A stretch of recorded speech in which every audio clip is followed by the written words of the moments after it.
Şimdi Sahnesi var, suyu var, muyu var, her şey var buraya. Çaygara'nın İpsil köyündeyiz. İpsil köyünün 1990 yaylasındayız. Burada güzel bir çoban kulübemiz var.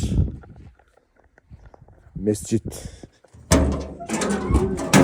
Yani giriyorsun içeride.